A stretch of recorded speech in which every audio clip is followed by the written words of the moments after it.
या देवी सर्वभूतेषु मां शैलपुत्री रूपेण संस्थिता नमस्तस्यै नमस्तस्यै नमस्तस्यै नमो नमः। जय माता दी। मां शैलपुत्री हम सभी पर अपनी कृपा दृष्टि बनाए रखें। हिमालय की कन्या भगवान शिव की अर्धांगिनी माता शैलपुत्री नवरात्रि के प्रथम दिवस की अधिष्ठात्री देवी हैं। इनकी उपासना से साधक को स्थिरता, शुद्धता और आध्यात्मिक उन्नति का वरदान मिलता है।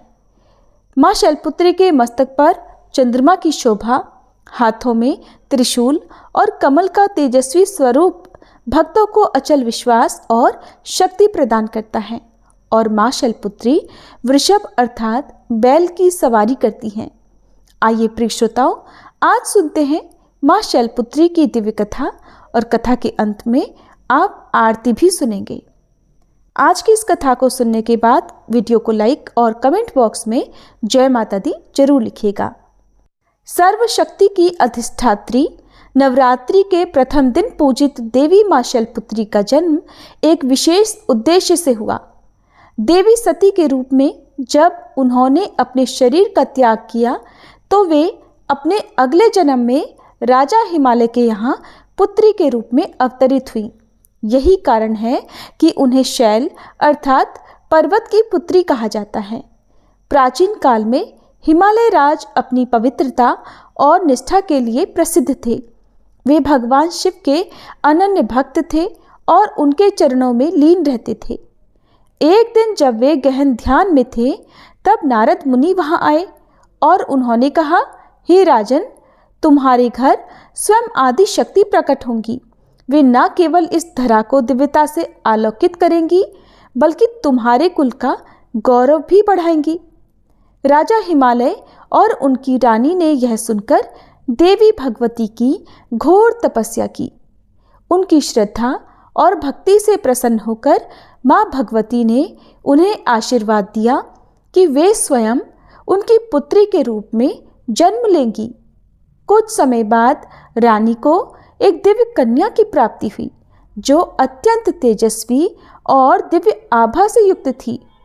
शैलपुत्री के रूप में जन्म लेने के बाद देवी का बाल्यकाल अत्यंत अद्भुत रहा। उनके जन्म से ही घर, परिवार और राज्य में सुख समृद्धि बढ़ने लगी। जब वे छोटी थीं तभी उनमें असाधारण शक्तियां देखी गई। बचपन से ही वे प्रकृति से गहरा जुड़ाव रखती थीं।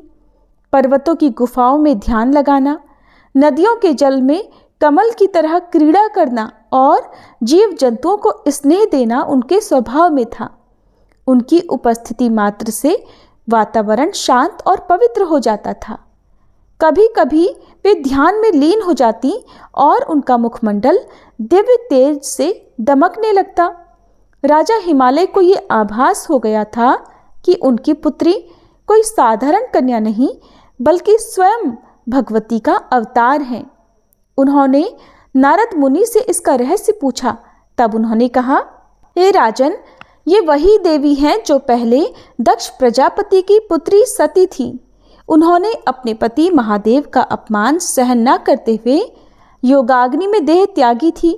अब वही आपके घर पुत्री रूप में जन्म लेकर अपने सती धर्म की पुनः स्थापना करेंगी।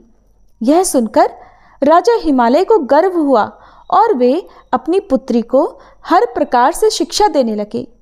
जब देवी ने युवावस्था प्राप्त की तब उनका स्वरूप और भी दिव्य प्रतीत होने लगा। वे वृषभ पर सवार, त्रिशूल धारण किए और मस्तक पर अर्धचंद्र को धारण किए रहती थी।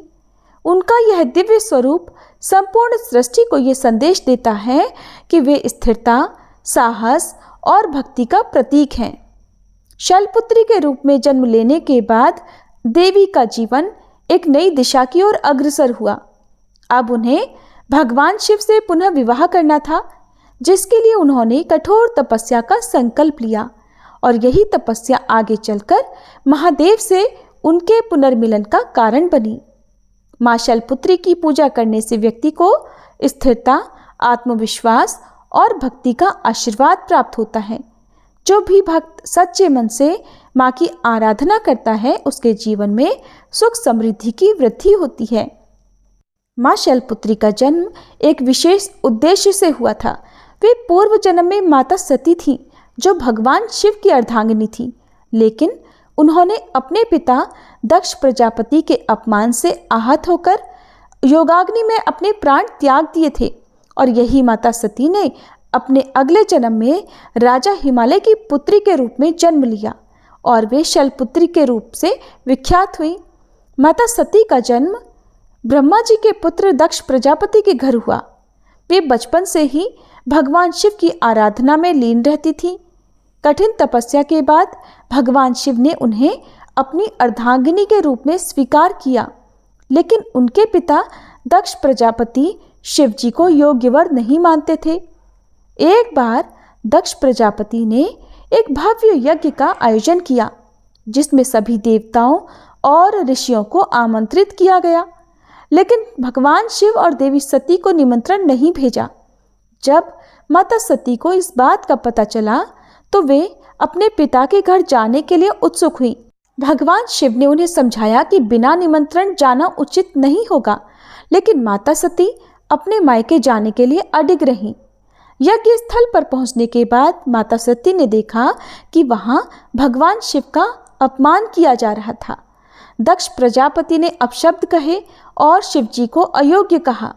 ये देखकर माता सती सहन नहीं कर पाई और उन्होंने क्रोधित होकर अपने पिता को उत्तर दिया, जिस शिव को समस्त ब्रह्मांड पूजता है उनके लिए अपशब्द कहकर आपने घोर अनर्थ किया है। अब मैं इस शरीर में एक क्षण भी नहीं रहूंगी। इतना कहकर माता सती ने अपने योगाग्नि से देह त्याग कर दिया। भगवान शिव ये सब जानकर अत्यंत क्रोधित हुए और उन्होंने अपने गण वीरभद्र को भेजकर दक्ष प्रजापति का यज्ञ विध्वंस करा दिया। माता सती के देह त्याग के बाद भगवान शिव ने उनका मृत शरीर उठाकर संपूर्ण ब्रह्मांड में तांडव किया। ये देखकर सभी देवता भयभीत हो गए। तब भगवान विष्णु ने सुदर्शन चक्र से देवी सती के शरीर को खंड खंड कर दिया, जिससे उनके अंग विभिन्न स्थानों पर गिर गए। यही स्थान शक्तिपीठ कहलाते हैं। अब माता सती को अपने शिव से पुनर्मिलन के लिए एक और जन्म लेना था, जिसके लिए वे इस बार राजा हिमालय के घर पुत्री रूप में अवतरित हुई और शैलपुत्री के रूप में जानी गई। राजा हिमालय को नारद मुनि ने भविष्यवाणी की थी कि उनकी पुत्री कोई साधारण कन्या नहीं होगी, बल्कि स्वयं आदि शक्ति का अवतार होगी। कुछ समय बाद जब हिमालय की रानी को एक तेजस्वी पुत्री प्राप्त हुई तो पूरी प्रकृति हर्षित हो उठी। इस बार देवी ने निश्चय किया कि वे भगवान शिव को पुनः प्राप्त करने के लिए कठोर तपस्या करेंगी। जैसे जैसे शैलपुत्री बड़ी हुई, उनके भीतर दिव्यता झलकने लगी। देवी शैलपुत्री को अपने पूर्व जन्म की स्मृतियां जागृत हुई और उन्होंने संकल्प लिया कि वे भगवान शिव को पुनः पति रूप में प्राप्त करेंगी। इस उद्देश्य से उन्होंने गहन तपस्या का मार्ग चुना। वे अब पर्वतों की गुफाओं में जाकर ध्यान लगाने लगी। कठोर ब्रह्मचर्य का पालन करते हुए अपना संपूर्ण जीवन शिव आराधना में उन्होंने समर्पित कर दिया। पहले वर्षों तक वे केवल फल और फूल खाकर रहीं, फिर केवल पत्तों पर जीवन यापन करने लगी, जिससे उन्हें अपर्णा कहा गया। अंततः उन्होंने निर्जल और निराहार रहकर घोर तपस्या की। माँ शैलपुत्री की तपस्या से समस्त देवगण चकित थे। इंद्रदेव को चिंता हुई कि यदि माता की तपस्या पूर्ण हो गई तो शिवजी उनसे विवाह के लिए बाध्य हो जाएंगे। इसलिए उन्होंने कामदेव को भेजा ताकि उनकी तपस्या भंग की जा सके। कामदेव ने मोहिनी बाणों का प्रयोग किया, लेकिन देवी अडिग रहीं। आखिरकार भगवान शिव एक ब्राह्मण के रूप में उनके सामने प्रकट हुए। भगवान शिव ने उनसे कहा, हे देवी, तुम कौन हो और इस कठोर तपस्या का क्या उद्देश्य है? देवी शैलपुत्री ने अपने तपोबल से जान लिया था कि उनके सामने कोई और नहीं बल्कि स्वयं भगवान शिव हैं। तब देवी शैलपुत्री ने उत्तर दिया, हे प्रभु, मैं पूर्व जन्म में आपकी अर्धांगिनी सती थी। अब मैंने पुनः जन्म लिया है और आप ही मेरे एकमात्र स्वामी हैं। अगर आप मुझे स्वीकार नहीं करेंगे तो मैं फिर से अनंत जन्मों तक तपस्या करती रहूंगी। भगवान शिव उनकी भक्ति, प्रेम और समर्पण से प्रसन्न हुए और उन्हें अपनी अर्धांगिनी रूप में स्वीकार करने का वचन दिया। जब भगवान शिव ने विवाह के लिए अपनी स्वीकृति दे दी तो संपूर्ण ब्रह्मांड में हर्ष छा गया। देवता, ऋषि, मुनि और स्वयं राजा हिमालय इस शुभ समाचार से आनंदित हो गए। राजा हिमालय ने भव्य आयोजन की तैयारी की। समस्त देवताओं ने इस पावन विवाह के लिए मंगल गान किया। अंततः भगवान शिव और माता शैलपुत्री का विवाह विधि पूर्वक संपन्न हुआ। माँ शैलपुत्री की भगवान शिव को पुनः प्राप्त करने की कथा हमें सिखाती है कि सच्ची निष्ठा और समर्पण से असंभव भी संभव हो जाता है। धैर्य और दृढ़ संकल्प के बिना जीवन में कोई भी लक्ष्य प्राप्त नहीं किया जा सकता। भगवान शिव स्वयं कहते हैं कि जो भक्ति और प्रेम में अडिग रहता है उसे वे अवश्य स्वीकार करते हैं। माँ शैलपुत्री वृषभ की सवारी करती हैं और माँ शैलपुत्री के वाहन नंदी बैल का उनके स्वरूप में विशेष महत्व है। देवी शैलपुत्री जो हिमालय राज की पुत्री हैं, उनके साथ नंदी का संबंध केवल वाहन का नहीं बल्कि एक भक्त और आराध्य का है।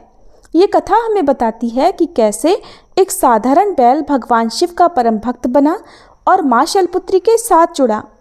नंदी के पूर्व जन्म की कथा भी अब आप सभी सुनिए।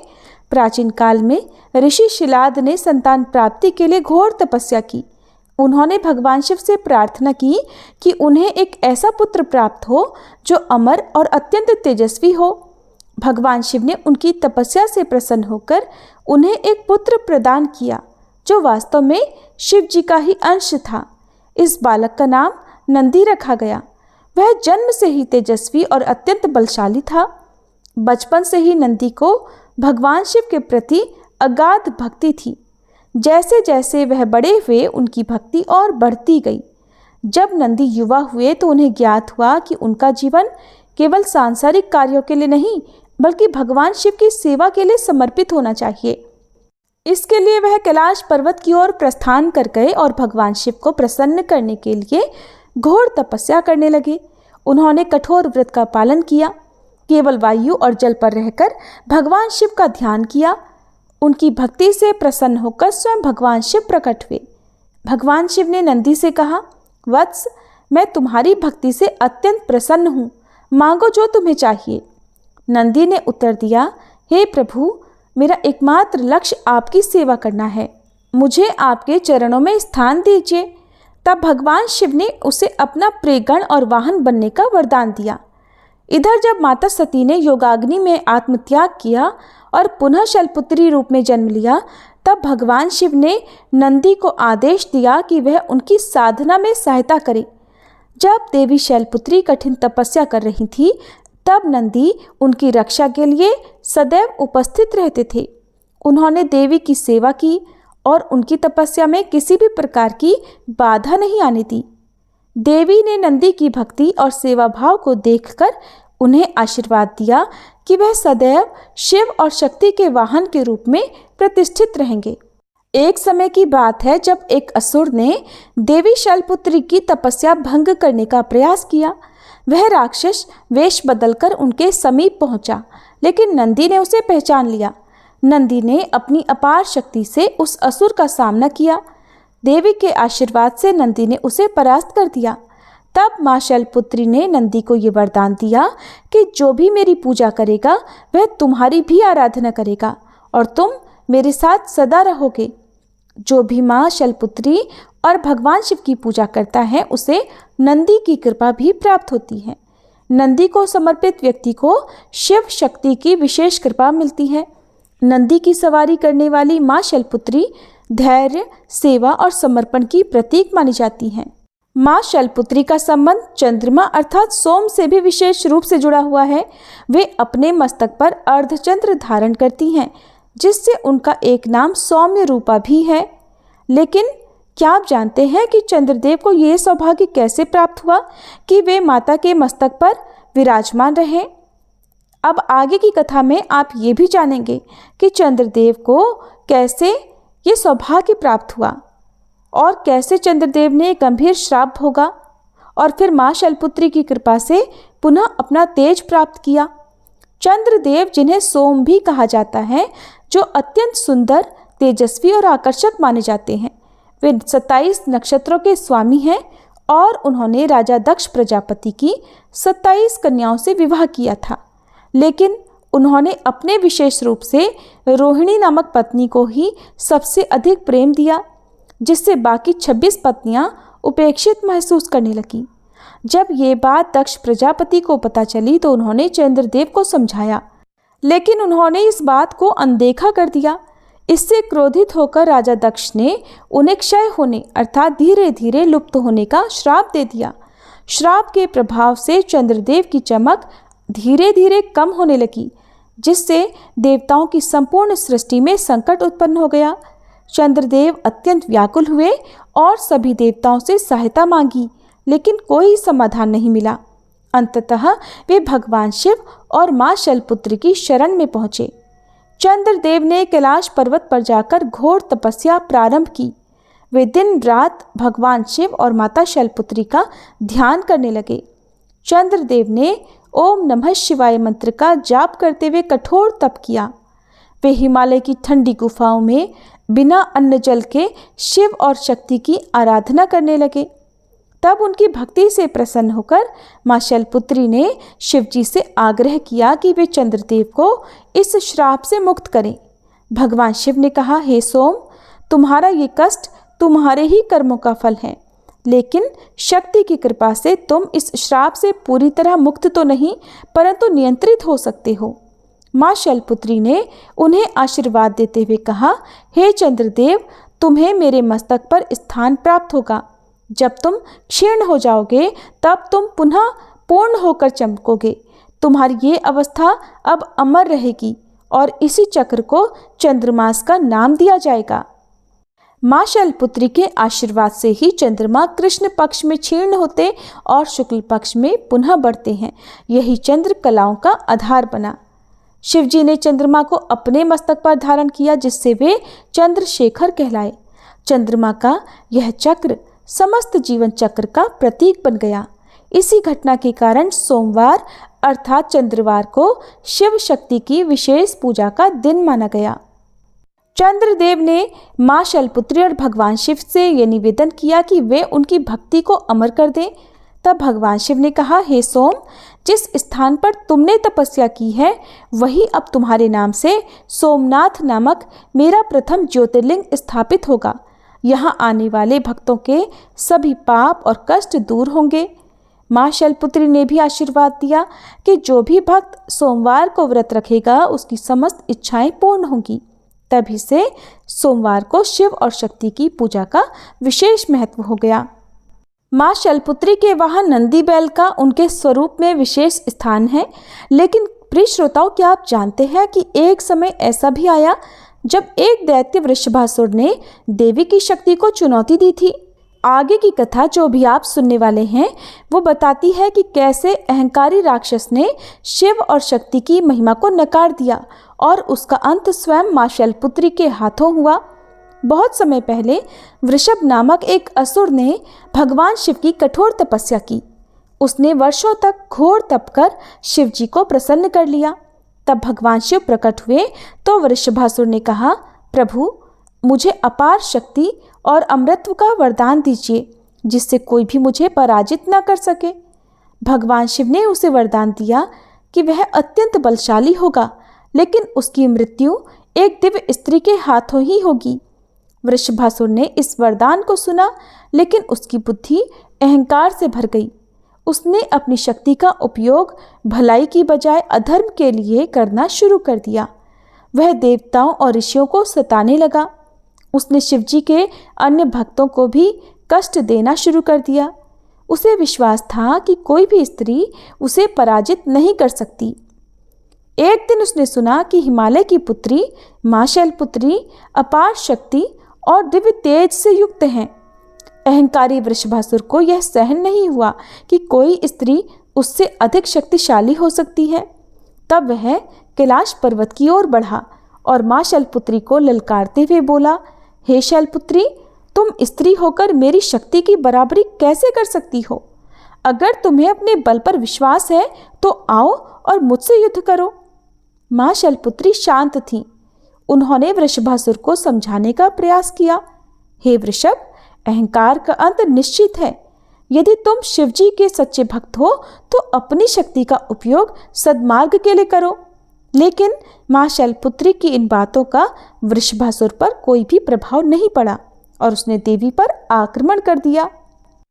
माँ शैलपुत्री ने जैसे ही वृषभासुर का अहंकार देखा, उन्होंने अपना महाकाली स्वरूप प्रकट किया।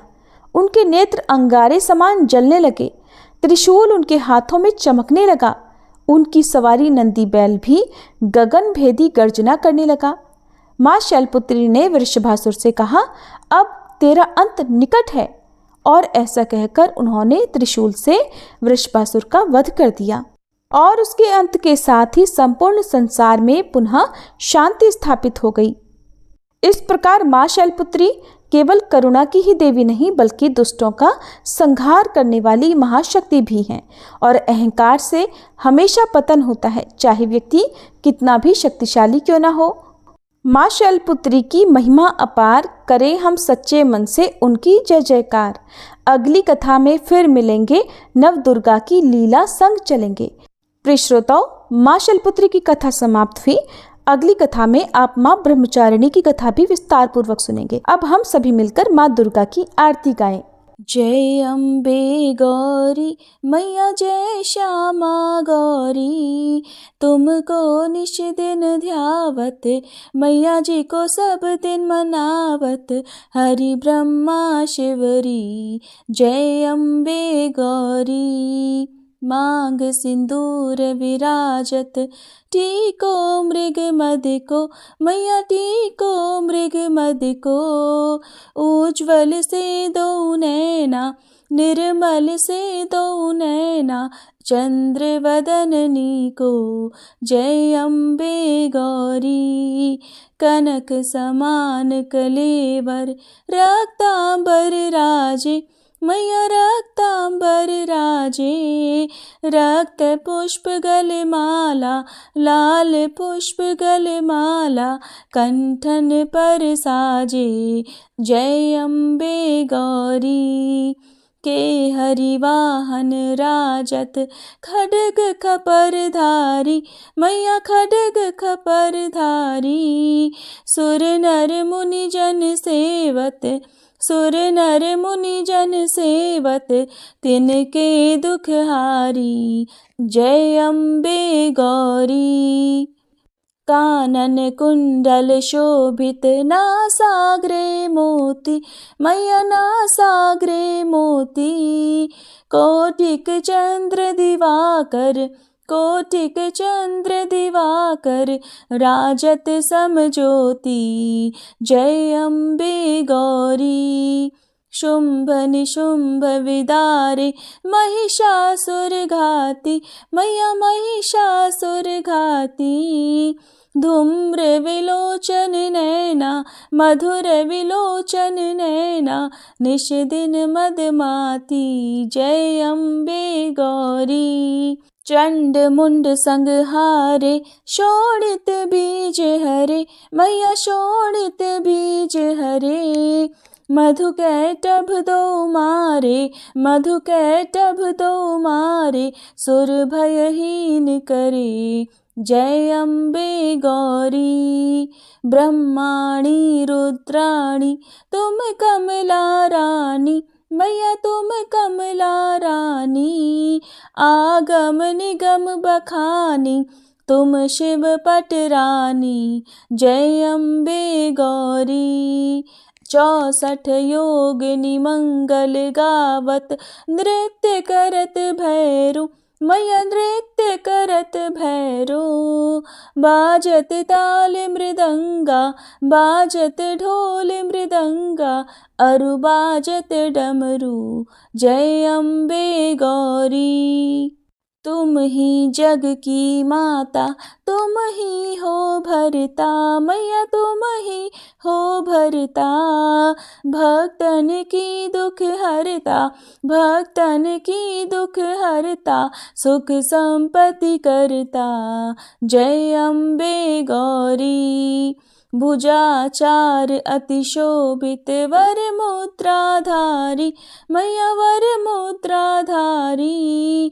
मन वांछित फल पावत, मन इच्छा फल पावत, सेवत नर नारी। जय अम्बे गौरी। कंचन थाल विराजत, अगर कपूर बाती, मैया अगर कपूर बाती। श्रीमाल के तुम्हें राजत, श्रीमाल के तुम्हें राजत, कोटि रतन ज्योति।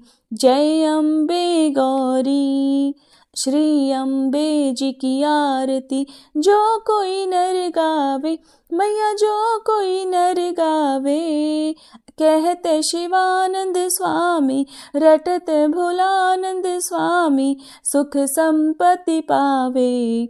जय अम्बे गौरी। जय अम्बे गौरी, मैया जय श्यामा गौरी। तुमको निश दिन ध्यावत, मैया जी को सब दिन मनावत, हरि ब्रह्मा शिवरी। जय अम्बे गौरी।